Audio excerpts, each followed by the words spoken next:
안녕하세요. 가테토끼쌤이에요. 오늘 배울 내용은 배설에 대한 내용입니다. 배설이 뭐죠, 여러분? 배설은 그 노폐물을 몸 밖으로 내보내는 거죠. 여러분, 배설하면은 여러분들이 제일 착각하는 게 뭐가 있냐? 똥이 배설이라고 생각하는 거예요. 똥. 그래서 다음 중 배설기관에 뭐 표시를 하시오 그러면은 뭐 이렇게 기관들이 있고 거기 항문 돼 있으면 항문에다가 동그라미를 딱 쳐요. 그러면은 항문에다 왜 동그라미 쳤니? 그러면 똥이 항문으로 나오니까요 그러거든요. 똥은 배설이 아니에요. 똥은 소화입니다. 항문은 배설기관이 아니라 소화기관이에요. 그래서 몸 밖으로 나오는 게 다 배설이 아니라 여기서 이제 배울 건데 배설기관은 여기 콩팥이죠. 콩팥. 그 다음에 여기 오줌관, 방광, 요도가 있습니다. 여기를 통해서 나오는 액체 형태의 배설물, 노폐물이죠. 노폐물이 이제 오줌이고 요게 이제 배설계입니다. 그래서 똥은 배설이 아니다라는 거를 기본적으로 이제 상식적으로 알고 있어야 돼요. 그러면은 이제 그 노폐물이 어떤 게 어떻게 나오냐, 요 배설 기관이 어떻게 되느냐를 그 설명하기 전에 노폐물이 어떻게 몸에서 생기는가를 알아야 되는데 요거를 알려면은 처음에 소화에서 했던 거랑 교과서에 딱히 나오지 않지만 좀 이해를 돕기 위해서 선생님이 이제 그 부가 설명을 좀 할 거예요. 우리가 영양소에서 탄수화물을 배웠죠. 탄수화물. 그리고 지방을 배웠습니다. 그 다음에 단백질을 배웠어요.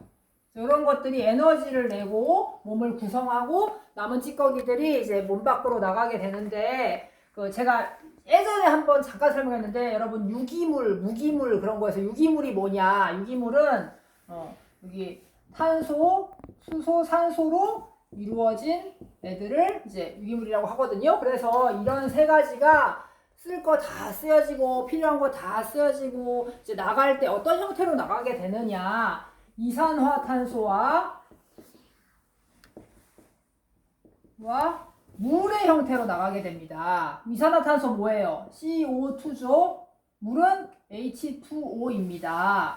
그래서 탄수화물은 주된 성분이 얘네로 돼 있고 지방 얘네로 돼 있기 때문에 여기 이렇게 맞춰가지고 요거 다 똑같죠. 다른 게 없죠. 탄소, 수소, 산소 이렇게 해가지고 이런 것들이 막 이렇게 분해가 돼서 결국 요거랑 요거의 형태로 나갑니다.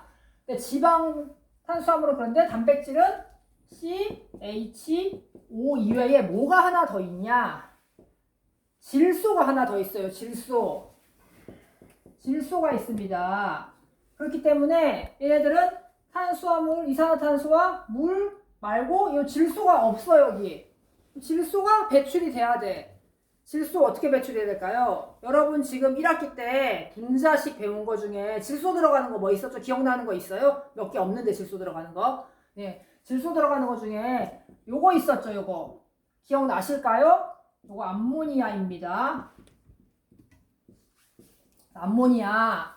그래서 단백질은 이산화탄소, 물 플러스 암모니아 이렇게 분해 산물이 나오게 됩니다. 맨 마지막에. 그러면은 어려워. 또 외우기 싫어.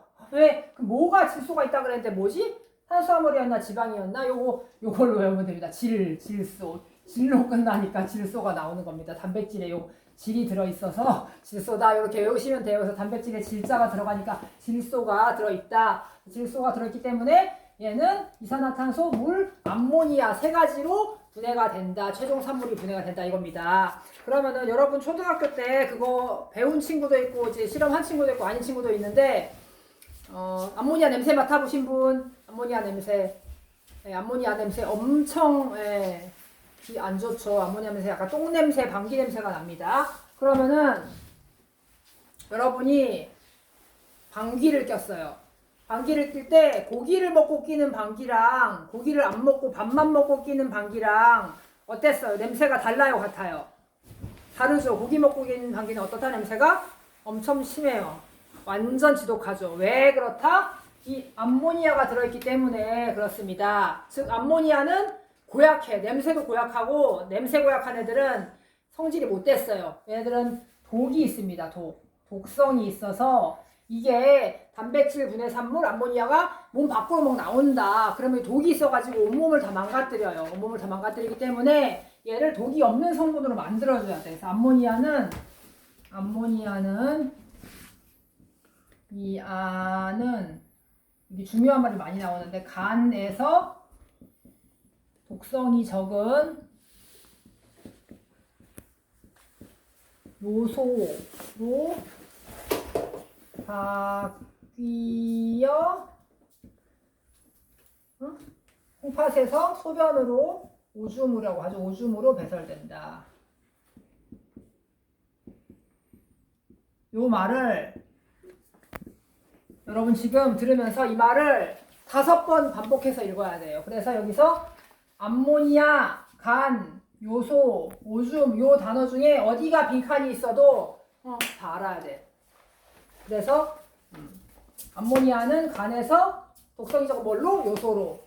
뭘로 배설되다? 오줌으로. 어디서? 간에서. 뭐가? 암모니아는 이렇게 딱딱딱딱 다 외워져야 된단 말이에요. 한 개만 몰라도 문제 못 풀어요. 그래서 잘 자신이 없으면 그냥 암모니아는 간에서 독성이 적은 요소로 바뀌어 오줌으로 배설된다를 5번 큰 소리로 읽으면은 문제 나오면 안 틀려요. 그래서 이거를 이제 미리 알아야 그 다음에 요 배설계에서 콩팥에서 어떻게 노폐물이 나오는지가 알 수 있어요. 그러면은 우리가 요 전에 또 찌꺼기 노폐물 내보내는 거 뭐 있었죠? 폐가 있었죠. 폐. 응? 폐에서는 뭘 내보낸다? 기체 형태 이산화탄소. 응? 그런 애들 내보낸단 말이에요. 그리고 물은 수증기 형태로 날숨으로 나가기도 하지만 얘는 액체잖아요. 주로 상온에서. 그러니까 이 물 성분은 대부분 콩팥을 통해서 나간단 말이에요. 응? 그래서 물 성분은 콩팥을 통해서 나가고 그 다음에 요소, 암모니아가 분해된 요소가 오줌으로 나가고, 요렇게, 그 다음에 기타 찌꺼기들, 요런 것들이 이제 배설계를 통해서 오줌으로 나간다고 생각을 하시면 되겠습니다. 그러면은, 이거 지우고, 이제 배설계가 그렇게 나가는 배설계는 어떻게 생겼나, 볼 건데,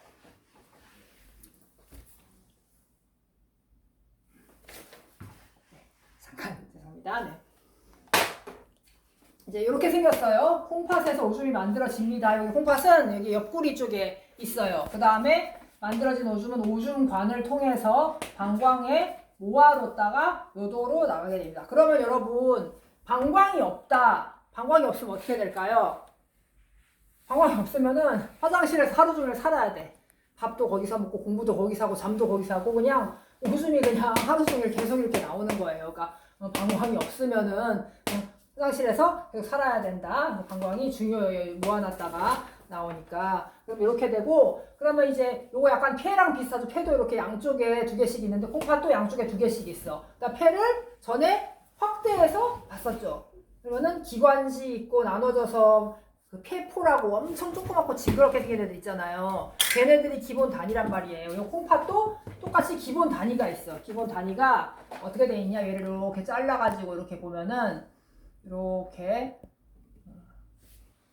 주머니처럼 약간 이렇게 주머니처럼 돼 있고, 그 다음에 이렇게 돼가지고 주머니가 여러 개 있어. 여러 개가 있고, 여기 혈관이 마치 뭐가 생각 폐포를 둘러싸고 있는 모세혈관처럼 이렇게 혈관들이 막 이렇게 있고, 또 이렇게 막 정맥 이렇게 막 이렇게 있고, 이렇게 모세혈관들이 이렇게 있고, 또 이런 주머니가 또 엄청 많아요. 이렇게 여기도 있고 여기도 있고 여기도 있고 여기도 있고 여기도 있고 이렇게 모아가지고 모아가지고 또 이렇게 또 크게 나가서 이렇게 크게 나가서 모은 다음에 요게 이렇게 오줌관으로 모이는 거거든요. 그래서 요 주머니를 보먼 주머니라고 합니다. 보먼 주머니인데, 보먼이란 사람이 만든 게 아니라 그 알아내서 이름을 그렇게 자기를 붙인 거예요. 그러니까 여러분도 업적을 남기고 싶으면은 이렇게 연구해가지고 처음 발견된 거 이름 붙이면 돼. 그래서 자기 이름 이렇게 붙였고, 그 다음에 이제 보먼 주머니 여기 이제 모세혈관이에요. 이거는 모세혈관. 로 싸고 있고, 여기서 이제 폐포처럼 그렇게 물질 교환이 일어나는 거예요. 그 다음에 오줌이 이렇게 주머니를 통해서 이렇게 흡수가 돼가지고 이렇게 관을 통해서 내려가는데, 이 관이 세뇨관입니다. 자, 세뇨관. 새는 무슨 새일까요? 새. 모세혈관 할 때 새겠죠. 간을 다 새. 간은 요관이라는 뜻입니다. 간은 요관, 보먼 주머니, 이 모세혈관을 합해서 네프론이라는 이름을 그렇게 붙였어요. 하나의 단위예요, 단위.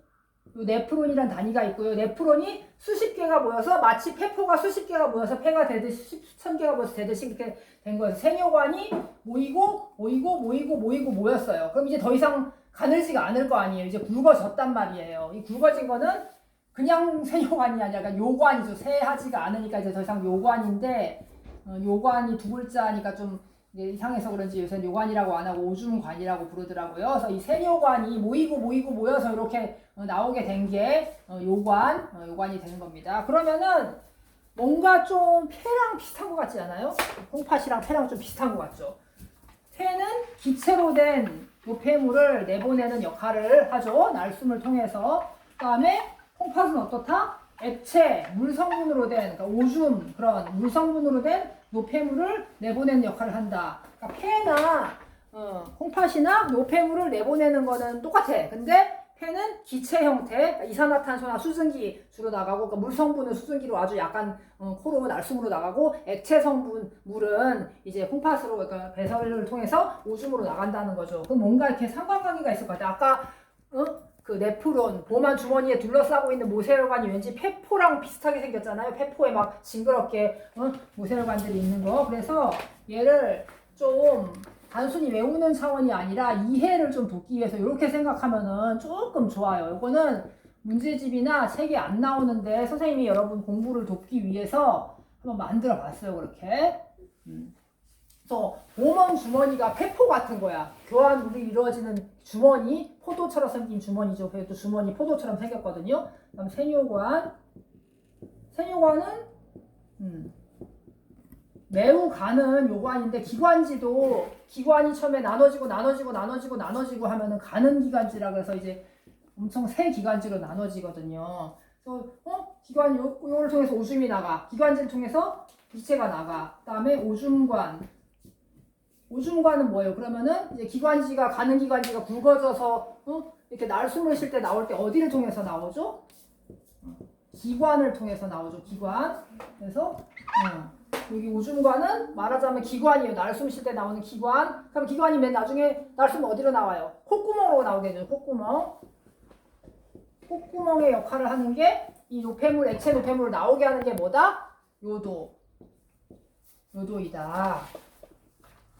그래서 기체로 된 노폐물은 이렇게 폐를 통해서 폐포, 폐기관지, 기관, 콧구멍을 통해서 날숨으로 나오는 거고요. 액체는 콩팥 안에 있는 보먼 주머니를 통해서 세뇨관으로 나와서 모아져서 오줌관을 통해서 요도로 나오게 되는 거다. 그래서 뭔가 이렇게 비유를 해서 외우기가 쉬운데 숨은 우리가 계속 쉬죠. 1분에도 몇십 번씩 숨 쉰단 말이에요. 그러니까 숨은 계속 쉬니까 방광 같은 게 필요가 없는데 오줌은 어떻게 오줌을 1분에 몇 번씩 오줌으로 가면은 안 되잖아요. 살 수가 없잖아. 그래서 얘는 중간에 모아놓는 방광이라는 주머니가 하나 더 있다. 이렇게 생각하면은 복잡한 콩팥의 세부 구조도 우리는 폐를 배운 사람이니까 안 배운 사람이면 모르는데 배운 사람이니까 좀 잘 알 수가 있을 거예요. 다음 시간에 우리 문제도 풀어보고 이제 조금 공부를 자세히 해보는 걸로 하고 오늘 배설계는 여기까지 할게요.